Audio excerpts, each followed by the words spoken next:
J.D. Vance's no good, very bad week is where we begin the hour with Democratic Congresswoman Madeleine Dean of Pennsylvania. She serves on the House Foreign Affairs Committee. Also joining us, Princeton University professor and political analyst Eddie Glaude.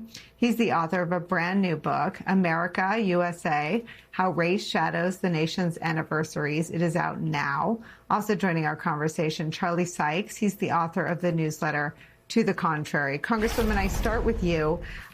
These stories are sometimes like covering tarantulas in a bowl. There's not really anybody to root for, but it is interesting when they all start attacking each other. What do you make of the position that J.D. Vance is in terms of being blamed by prominent media members of the MAGA coalition for the weakness of the Iran deal?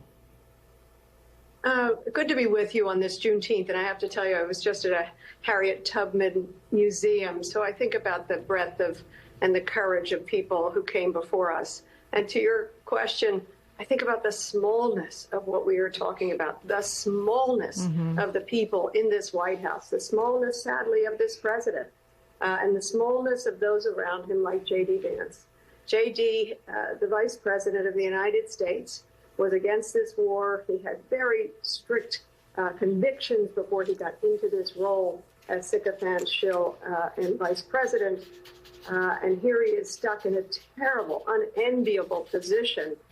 You saw him yesterday spewing lies about the $300 billion and where that was coming from, defending a 14-point MOU that I'm telling you, this is amateur time.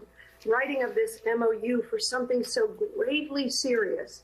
So it's very, very small is what we see about something so very, very large and important to our national security, to our global security, to our relationships with our allies and our foes.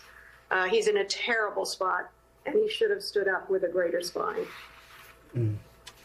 I agree with you on the smallness of the entire Trump story. You know, we were just covering algae blooms. And it's such a, I mean, just to pull back the curtain a little bit, it was such a pleasure to cover the Obama Center opening yesterday. Wasn't it joyful? To cover, yes, but it was joyful because it wasn't, they refused to make it about them, right? Like it was all about who we are. It was all about the country. And with Donald Trump, even with the reflecting pool, it's all about what he wants and how it reflects on him. So when it all goes up in green blooms, I guess it's a window into how even the things he purports to care about are badly botched. And with that lens, if you could just talk about what's on the line here, what's at stake in a calamitous resolution to a calamitous war. Oh, everything is at stake. The world is less safe as a result of this president and how he pursued this reckless war without getting the buy-in of the American people, and of course, constitutionally, not coming to Congress. And what he must do now, though I don't believe he will actually understand it, is he must come to Congress in order to safely remove ourselves from this conflict. I think of the 50,000 service members who are there. My own constituents, one of my own staffers is there in this theater. 13 members are dead. 13 service members are dead. Hundreds are wounded. Thousands in Iran are dead. Thousands in Lebanon are dead. 60 or more in Israel are dead.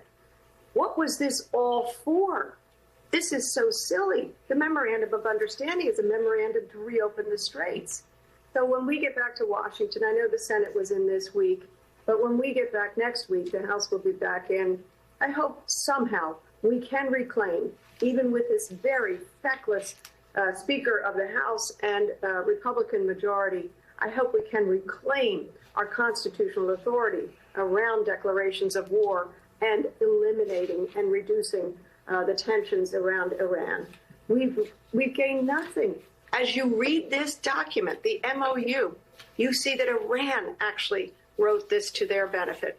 $300 billion with no oversight and no transparency of where those dollars are coming from, going into Iran as we go for a 60-day conversation about a negotiation.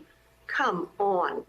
This country is far better than this. interesting that Mr. Rubio is completely silent and Mr. Vance seems to be stuck in the muck.